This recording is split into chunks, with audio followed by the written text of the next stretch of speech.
Hi guys what's up hope you all are doing great. Previous video में हमने geography का first chapter complete किया था। इस वीडियो में हम हिस्ट्री का फर्स्ट चैप्टर स्टार्ट करेंगे जो कि है rise of nationalism in Europe. तो यूरोप में नेशनलिज्म की फीलिंग कैसे आई, कैसे लोगों के बीच में डेमोक्रेटिक नेशन के लिए चाह उत्पन्न हुई। तो उस टाइम पर मोनार्की सिस्टम फॉलो होता था जिसके अंदर पावर कुछ ही लोगों के पास होती थी रूल करने की। अब लोग उससे तंग आ चुके थे, इसलिए वो डेमोक्रेटिक नेशंस चाहते थे।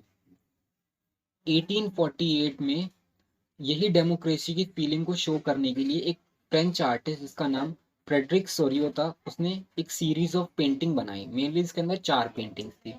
उस पेंटिंग के थ्रू उसने अपने सपने को दिखाया कि कैसे वो चाहता है कि पूरा वर्ल्ड में डेमोक्रेसी आ जाए, पूरा वर्ल्ड डेमोक्रेटिक हो जाए और सारे नेशंस रिपब्लिक हो जाएं। उस पेंटिंग में उसने कई सारी कंट्रीज को शो किया जैसे कि फ्रांस, जर्मनी, अमेरिका, स्विट्जरलैंड, ये सब, और एक स्टैचू ऑफ लिबर्टी को शो किया और जीसस क्राइस्ट को शो किया और एंजल्स को शो किया जो हेवन से उस स्टैचू ऑफ लिबर्टी को देख रहे थे। और ये सारे कंट्रीज जो थे वो उसी स्टैचू की तरफ बढ़ रहे थे। सबसे आगे इसमें अमेरिका और स्विट्जरलैंड था क्योंकि उस समय तक अमेरिका और स्विट्जरलैंड में डेमोक्रेसी आ चुकी थी यार, वो नेशन वेल स्टेब्लिश्ड हो चुके थे। अब बात आती है कि फ्रेंच रिवॉल्यूशन स्टार्ट कैसे हुआ, कब हुआ। तो 1789 में फ्रेंच के लोगों में अपने मोनार्की सिस्टम को लेकर नाराजगी बढ़ने लगी। उस टाइम पर फ्रांस में मोनार्क सिस्टम फॉलो होता था, मोनार्की फॉलो होती थी जिसके अंदर पावर सिर्फ वहाँ के 2 ही क्लास के लोगों के पास थी और तीसरे क्लास के लोगों को सारे रूल्स फॉलो करने होते थे। मेनली उस टाइम पर 3 क्लास होती थी फ्रांस में। एक तो द अपर क्लास जिसके अंदर सारे रॉयल्स होते थे या ये सारे मोनार्क्स होते थे, वो अपर क्लास में होते थे। दूसरी क्लास होती थी चर्च की, यानी जितने भी प्रीस्ट और जितने भी चर्च के जो हेड होते थे वो सारों की क्लास होती थी। और थर्ड क्लास में ना आम लोगों की क्लास होती थी, कॉमन मैन की क्लास होती थी जिसको सारे रूल्स फॉलो करने होते थे। तो जो कॉमन मैन की क्लास के लोग थे वो काफ़ी परेशान हो चुके थे मोनार्क सिस्टम से, इसीलिए वो लोग डेमोक्रेसी चाहते थे। तो 1789 में फ्रेंच रिवॉल्यूशन की भावना उन लोगों के मन में जन्मने लगी। ये पहला ऐसा रिवॉल्यूशन था जो फ्रीडम, इक्वालिटी, लिबर्टी, फ्रेटर्निटी को लेकर हुआ था। इसके बाद से ही बहुत सारे रिवॉल्यूशन हुए इसी सीक्वेंस में। अब डायरेक्टली ऐसे उनके मन में चाहने से ही, तो कुछ लोगों के मन में चाहने से ही तो डेमोक्रेसी आ नहीं जाएगी, उसके लिए कई सारे स्टेप्स लेने पड़े ताकि और लोगों के मन में भी कलेक्टिवनेस की फीलिंग, बिलोंगिंगनेस की फीलिंग आए, एकता की भावना उनके दूसरों के मन में भी आए। जैसे कि उन्होंने कुछ कंसेप्ट समझाए लोगों को, जैसे ले सिटियन, ला पार्टिया। ले सिटियन मतलब द सिटीजन। उन लोगों ने समझाया कि ये क्लास सिस्टम गलत है, हम सभी क्या हैं, एक नेशन के सिटीजन हैं।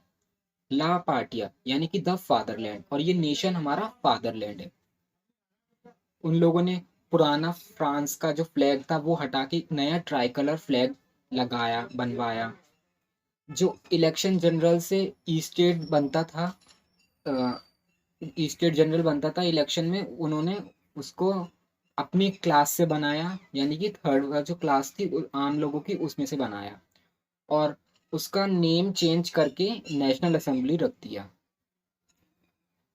वहाँ से इंटरनल ड्यूटीज और एक्सटर्नल कस्टम्स इन सबको एबॉलिश कर दिया कि अब हम ये सब चीज़ें नहीं मानेंगे, क्योंकि ये सब चीज़ें सिर्फ वही जो थर्ड क्लास के लोग थे उनके ऊपर ही लागू होती थी, अपर क्लास और चर्च वाले लोगों के ऊपर लागू नहीं होती थी।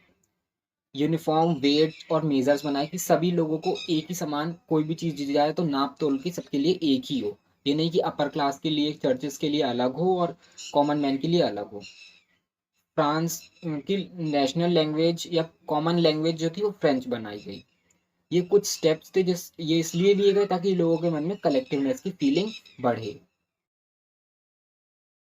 तो जो फ्रांस में नेशनलिज्म की फीलिंग बढ़ती जा रही थी दिन ब दिन, इसकी खबर दूसरे देशों में भी फैलने लग गई, जैसे हॉलैंड, बेल्जियम, स्विट्जरलैंड और इटली के कई हिस्सों में 1790s तक ये बातें फैलने लगी।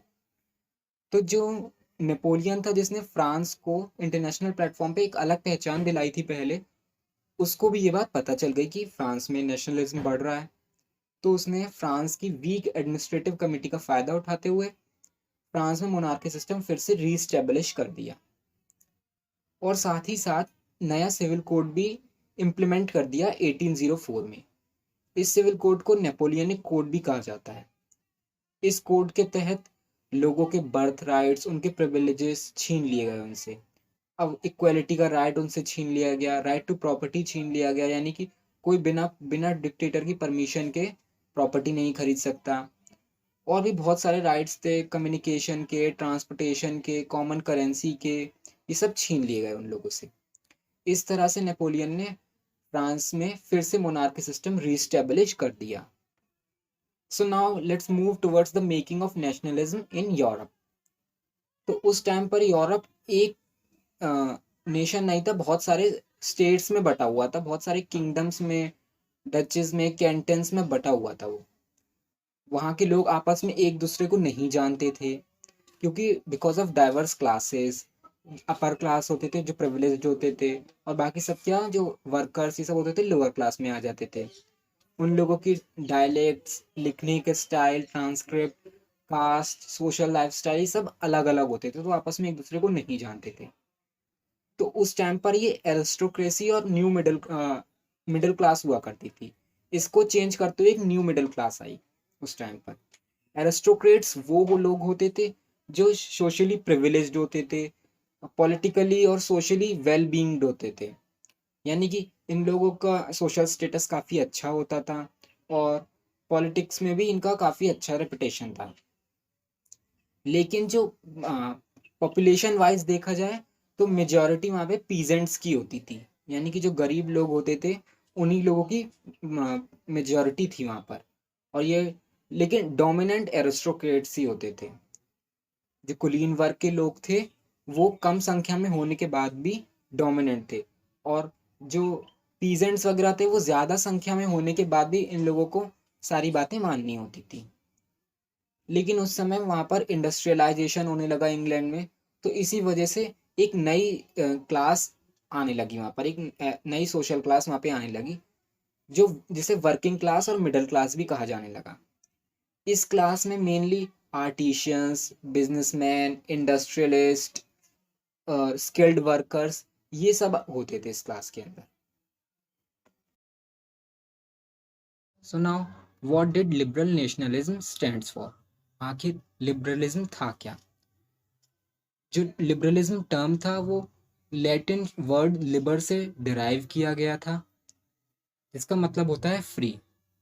लिबरलिज्म का मतलब है सभी लोगों की स्वतंत्रता, कानूनी तौर पर सभी लोगों की समानता, और एरिस्टोक्रेट्स और जो क्लरिकल लोगों को प्रिविलेजेस मिले थे, यानी कि जो अपर क्लास को प्रिविलेजेस मिले थे, उनका अंत, प्लस नए संविधान का बनना और गवर्नमेंट का लोगों द्वारा चुने जाना, ये सब लिबरलिज्म के अंदर आता है। जो लिबरल डेमोक्रेसी का एक्सपेरिमेंट था वो पहले फ्रांस में किया जा चुका था, पर वो ट्रू लिबरल डेमोक्रेसी का एग्जाम्पल नहीं है। उसके अंदर राइट टू वोट दिया गया था, लेकिन सिर्फ उन्हीं लोगों को जो मैन है प्लस जिन्होंने प्रॉपर्टी खरीद रखी है, और वही लोग इलेक्ट भी हो सकते थे। बाकी सारे विमेंस और प्रॉपर्टी लेस मैन को ना तो राइट टू वोट था, ना ही राइट टू बी इलेक्टेड था। तो ये लिबरलिज्म के अंदर आता था। Now let's move towards the new conservatism after 1815। 1815 में जो मेजर यूरोपियन पावर्स थे, जैसे रशिया, ब्रिटेन, ऑस्ट्रिया, प्रशिया, इन लोगों ने मिलकर नेपोलियन को डिफीट कर दिया, हरा दिया।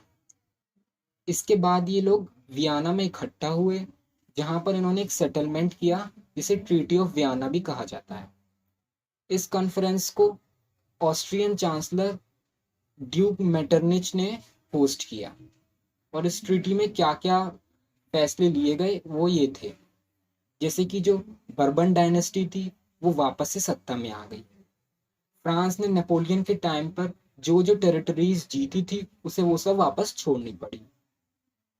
फ्रांस के चारों तरफ बाउंड्री बना दी गई ताकि फ्रांस अपने बाउंड्रीज को एक्सपेंड ना करे, उसके चारों तरफ बॉर्डर बना दिए गए, और कुछ नेशंस को उसके चारों तरफ अलॉट कर दिया गया ताकि ये अपनी फर्दर बाउंड्रीज ना बढ़ाए, जैसे कि नीदरलैंड, बेल्जियम, इन सबको उसके आसपास अलॉट कर दिया गया।